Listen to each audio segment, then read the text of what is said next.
Hello and welcome back to my road to 1700. I will doing the game review of the game I played yesterday. I got a whopping 95% accuracy. Chess.com thinks I played like a 2300 rated player with a 97.2% accuracy opening and a 93% middle game. I hope you enjoyed the video. I hope you learned something. You can still do the guess the move thing that I recommended in my first video. Just take a engine, turn the engine off, and guess what I played and guess what the engine thinks. So we start with a pretty normal opening. This is apparently a book move, so it is a setup, but he shouldn't have taken the pawn. Now I'm instantly in a very good position. I have easy development, I have some open lines, I have the center. He wasted time, which is very bad, as I told you. I developed apparently the wrong knight, but I don't care. He did the best move d4, which it is the best move, but why go for this d3 e4 setup if you're gonna push the d pawn anyway? So I feel like that wasn't good. I apparently instantly could have pressured the d pawn and the b pawn, and his bishop wouldn't be able to move because it is protecting the b pawn. So protecting the d pawn with it would be pretty difficult, but I feel like the c3 move is just fine. Maybe moving your queen here so you can develop your bishop to a normal square somewhere without blundering the d pawn. He played this, which felt very bad. I just developed. Apparently, going after the bishop instantly was way better, but I didn't find that he played the best move. Taking was apparently not the best move. Queen here, but does that not blunder a bishop? Here I have queen takes b4 and your rook is practically trapped. So you have to move your knight. The best move is to d2. I take on g4 and you can take this because your rook is hanging. That is a tactical sequence that I didn't see. Very beautiful. It's kind of a overload tactic. So I could do this, and how do I even see that tactic? Takes, rook is trapped, only move, and now your queen is defending two things at once. It's a very difficult overload tactic, to be honest, which I didn't see. I took and he took. A couple of moves back, this is called a pattern interruption tactic. I mean, it's not the tactic, it's pattern interruption. You are attacked, but you will first look at the more aggressive move. So he is attacking you at the value of 3 points. He's threatening to take a bishop. So you are attacking him for a pawn and a rook. That's how you will find it. This is a very difficult thing to understand and requires a lot of calculation in this specific variation, but it is pattern interruption and I didn't even consider attacking, which is bad. But even if I consider my attacking moves, I don't even think I would find it, especially not in a 10-minute game. So he developed, I went for this move. Lichess gives a bit more credit to this move than chess.com. Here I lose 0.09, but it's fine. He castles. I bring my queen here, which was bad, as I told you in the first game. My bishop here is better because he can do this with tempo on my queen. But I thought this was annoying. Apparently it's not even close to annoying because I have this sacrifice. That's beautiful. And if he just goes somewhere, I take his bishop and I won a pawn and his king is getting butchered. I didn't see the tactic, that's something to keep in mind. This and the pin isn't annoying if his queen doesn't see the square. That's a very, very important tactic in the Caro-Kann currently. Here he had this move, which would be annoying, and I don't want to trade. So I just develop. This is, as I told you in the first video, a very bad move. This weakens every single thing behind the pawn and this pawn. And especially like his knight is very, very weak. And I don't even see a threat. I just castle. Apparently going knight e7 is better, but that's a bit above my pay grade. He goes for this move, which I thought would be the best move in this position. Apparently to d3 is better, more forward. Trying to do something here, but I think your queen is practically better here because you need more defense on the f4 square just to develop your pieces, because all of your pieces are pretty terrible. I just developed but the wrong rook. Now the engine likes h6.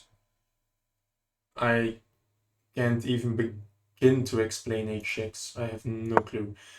Here he blunders. I just have a very easy tactic. He goes back, doesn't want to trade. I bring my knight back just because it's not hanging. I calculated some tactic here, but it doesn't work. I evaluated that correctly. Here he makes another little mistake. But here I make my only inaccuracy. After takes, he takes, I take, and this is his inaccuracy, so I can take the knight. Here he would be better if he played knight takes on the c knight takes on d5. After which I would probably just take this pawn and then blunders. This is a fork, wow. So what if I just go here? That's a mistake because of queen takes d4. And I don't have sufficient counterplay, but I take a knight back. And here I'm less winning than I was. So taking the bishop was an inaccuracy because I didn't see this sacrifice, which plays out pretty well. I had to take this first. And apparently everything you can do is bad. If we take this, I can take here with an attack on your queen. Your queen has to go, and then I can take another knight. If you... What's the best move? Queen takes on d4. Now I can take this, I would imagine. And either way you take, I can just pick up a knight. Oh wait, I can't pick up a knight if you do this. Oh, but I take the queen first, and now you have to take, and then I pick up a knight. Yeah, so a very tactical sequence, and I didn't see the difference between taking the bishop first. I thought this was more safe. If I take this, you could have some annoying things here, which could save you, but I take this with a check. I missed that. And that's my only move, so I missed this move, and that's why I didn't see that this variation was better. So after takes and takes, I take this. That's his inaccuracy because I can take the knight back. Here, after takes and takes, I'm completely winning. He defends the pawn. I have a very, very natural developing and attacking move. After which he has to defend. But this is a tactical misunderstanding. Putting his a-rook on the b file and just trading down would lead to a more draw-ish situation. I still have a passed pawn, so this is still winning. But the more pawns you trade, the more drawing chances you have. So I think I should play something like this. The engine hates the idea. g5 is better. Attacking the knight and making left for my king. That's nice, but if you want to draw a position, just try to trade every single pawn. If you can trade, let's say, these three for these three, this one for this one, I have three extra pawns, two extra pawns. So let's say these two traded for these two, these three traded for these three. Now I have my two extra pawns here. But this is not simple. Like, how can I push this if two rooks and a knight and a king are completely blockading me? So try to trade as much pawns as you can here. He defends, which is bad for the reason I just explained, and also because of the tactical reason that this is now a pin. The rook isn't defended, so this is a pin. I didn't know what to do, so just throw your pieces forward. Here he blunders a knight, after which he pushes. So what do you do here? Pretty simple. Just throw your piece forward. Apparently rook d to c3. Again, pressuring this. Yeah, that's fine. You blockade the pawn, I guess, but it's pinned anyway, so I don't know why the engine likes this more than this move. I feel like I could imagine that it could be annoying in some position that this rook is now pinned as well because of bad piece coordination. So this move allows some bad piece coordination, but it does just double pin this pawn. So I feel like if I get my knight here, you have to move, I pick this up. If you go here, and let's say this doesn't exist, you just go backwards. I could just sack my knight. You take my knight, I take this, we trade rooks. And now I have a 4-pawn advantage, and I have a lot of passed pawns because I traded these two, so I will just push 3 passed pawns up the board and I'm success surviving, to be honest. But here he just blunders a very, very easy tactic. And in this position, if you just want to win, you can push your pawn. So let's say he tries to defend the pawn, push, defend, push. He will go here. And in this position, I would suggest going after this pawn. You can't even defend it. You can try this, but I'll just put my rook behind it, push these pawns, and it's an easy win. I feel like there's not much that my opponent could have done better because I had all these tactics and all of these annoying sequences. But first mistake I would say was this, instead of just pushing to the center. Then this is just wasting moves. I just develop, as you should, in the opening, try to take the center with 2 pawns.